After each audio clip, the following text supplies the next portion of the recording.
بھی، مسجد قریب ہے تو مسجد کی دوڑ لگاؤ، مسجد دور ہے تو ایک مصلی اپنے دفتر میں رکھو، اپنے کام کی جگہ پہ رکھو اور نماز کے وقت میں نماز ادا کرو۔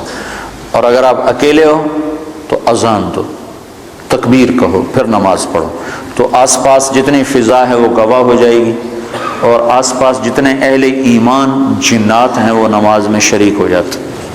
دو ہو تو جماعت کراؤ، چاہے تمہاری داڑھی نہیں ہے پھر بھی جماعت کرو، ایک کو آگے کرو ایک کو پیچھے کرو۔ تین ہو جماعت کراؤ، با جماعت نماز کی فضا بناؤ۔ سفر میں جا رہے ہو گاڑیاں روک کے با جماعت نماز پڑھو، تو انشاءاللہ یہ پوری ایک مکمل دعوت ہے نماز کا پڑھنا۔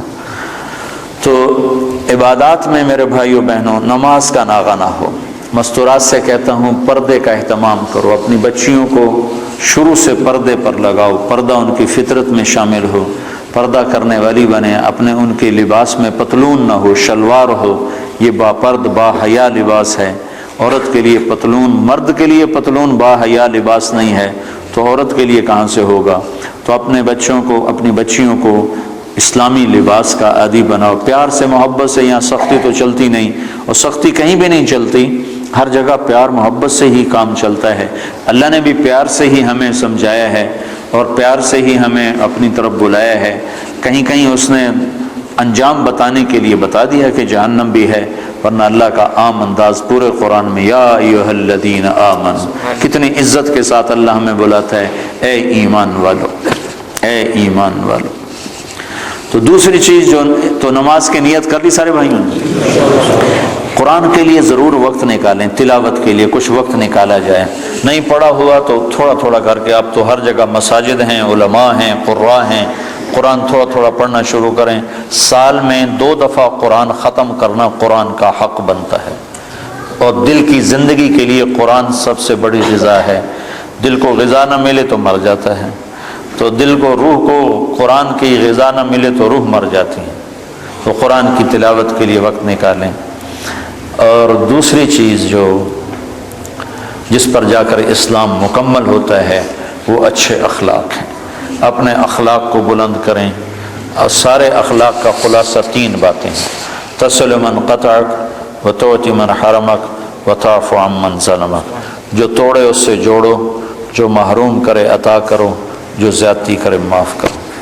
پھر اگر ماں باپ ساتھ ہیں تو ان کی قدر کرو۔ آج مجھے بڑا دکھ ہوا، مجھے ایک اولڈ ہوم دکھایا ساتھیوں نے، تو اس میں مسلمان عورتیں بھی تھیں، مسلمان مائیں بھی تھیں، جن کے جوان بچے ہیں اور وہ ماں کی خدمت سے محروم ہیں۔ کیا بدبختی کی انتہا ہے کہ مسلمان کے لیے ماں تو جنت کا راستہ ہے۔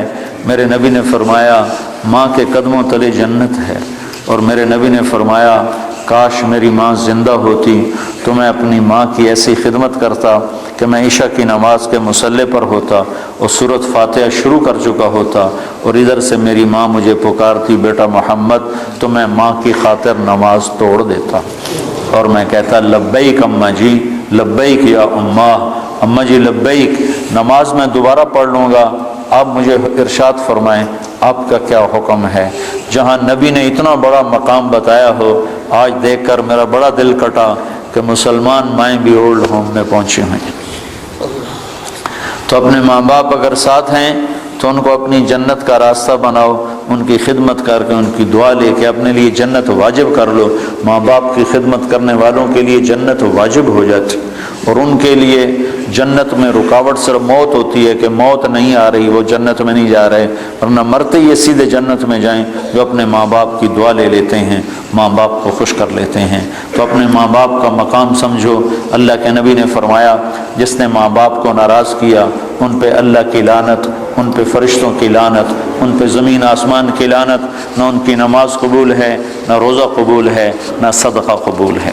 تو بھائیو مہربانی کرو، میرا اللہ کہتا ہے لا تقل لهما اف ولا تنهرهما وقل لهما قولا كريما واخفض لهما جناح الذل من الرحمة وقل رب ارحمهما كما ربياني صغيرا۔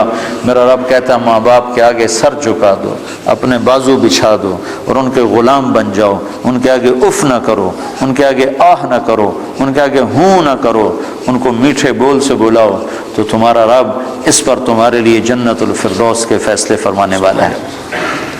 شادی ہو گئی ہے، ہونے والی ہے، اپنی بیویوں سے اچھا سلوک کرو۔ اچھے سلوک سے گھر آباد ہوتے ہیں، برے سلوک سے گھر آباد نہیں ہوتے۔ اللہ کے نبی کا فرمان ہے بہترین مسلمان وہ ہے جو بیوی سے اچھا سلوک کرتا ہو، اور میں سب سے اچھا سلوک کرتا ہوں اپنی بیوی کے ساتھ۔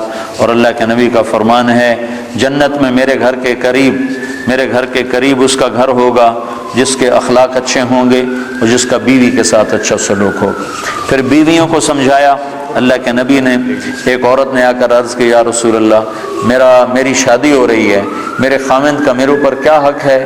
تو آپ نے فرمایا تیرے خاوند کے جسم پر زخم پڑ جائیں، زخم، اور ان زخموں میں پیپ پڑ جائے، گندا پانی سفید پیپ پڑ جائے، اور تو زبان سے چاٹ کر اس کے زخم صاف کرے تو نے اس کا حق ادا نہیں کیا۔ زبان سے چاٹ کر اس کا زخم صاف کرے تو نے خاوند کا حق ادا نہیں کیا۔ مردوں کو کیا سمجھایا کہ بہترین مسلمان وہ ہے جو بیوی سے اچھا سلوک کرتا ہو، اور عورتوں کو کیا سمجھایا کہ خاوند کی اطاعت، آپ نے فرمایا اگر میری شریعت میں سجدہ جائز ہوتا، میری شریعت میں اللہ کے سوا کسی کو سجدہ نہیں، اگر سجدہ جائز ہوتا تو میں عورت سے کہتا اپنے خاوند کو سجدہ کرے، یعنی اس کی اطاعت کرے۔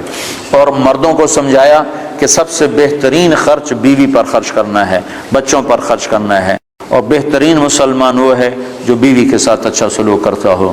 تو یہ اچھے اخلاق ہیں، آپس میں رہو، پیار محبت سے رہو، لڑائی نہ ہو، آپس میں جھگڑا نہ ہو، آپس میں بائیکاٹ نہ ہو، آپس میں آپ کسی سے لڑے ہوئے نہ ہو۔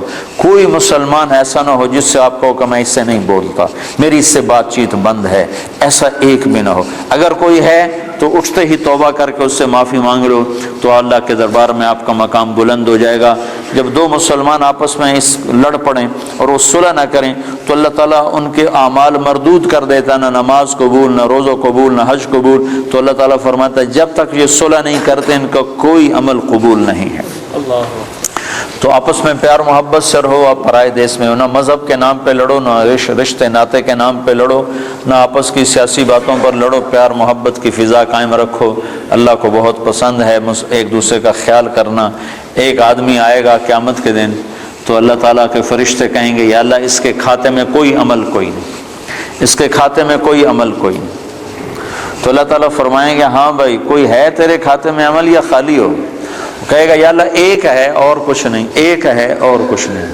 اگر تو اسے سمجھے تو ایک ہے کہ کیا ہے کہ میں کاروباری آدمی تھا، جس کو پیسے دینے ہوتے تھے اس کو تنگ نہیں کرتا تھا، موقع پہ پیسے پہنچاتا تھا، اور جس سے لینے ہوتے تھے وہ جتنا ہی تنگ کرتا تھا میں اس کو تنگ نہیں کرتا تھا، میں چپ کر کے واپس آ جاتا تھا، کبھی اس کو بے عزت نہیں کیا۔ ہمارے ہاں تو پاکستان میں تو بہت ہوتا ہے، چونکہ کام ادھار پہ چلتا ہے، یہاں بھی ادھار پہ ہی ہے سارا کام، تو ادھار پہ کام ہوتا ہے تو جس نے لینا ہوتا ہے وہ گالیاں نکالتا ہے، جس نے دینا ہوتا ہے وہ انکار کرتا ہے۔ تو وہ کہنے لگا یا اللہ بس ایک ہی تھا میرا جو نہیں دے سکتا تھا اس کو معاف کر دیتا تھا، جو پھیرے لگواتا تھا اس کے پھیرے لگا لیتا تھا، اس کو کہتا کوشش، اور جس کو دینا ہوتا تھا اس کو موقع پہ دیتا تھا۔ تو اللہ تعالیٰ کہیں گے تو نے تو میرے بندوں کا بڑا بھلا چاہا، تو آج میں تیرا بھلا کرتا ہوں، صرف اسی عمل پہ تیرے لیے جنت کا فیصلہ کرتا۔ تو اللہ کے بندوں سے بھلائی بہت بڑا عمل ہے، بہت بڑا عمل ہے۔ وقت کے جنید بغدادی بن جاؤ، دو کام کر لو، ایک زبان پہ قابو پا لو، تمہاری زبان سے کسی کا گلہ نہ ہو، کسی کی غیبت نہ ہو، کسی کی چغلی نہ ہو، کسی کی شکایت نہ ہو، کسی کو گالی نہ دو، کسی کے لیے برا بول نہ بولو، ایک اپنے دل کو بغض سے صاف رکھ لو، تو انشاءاللہ وقت کے جنید بغدادی اللہ تمہیں بنائے گا۔ تو یہ چند باتیں تھیں آپ کی خدمت میں عرض کرنی۔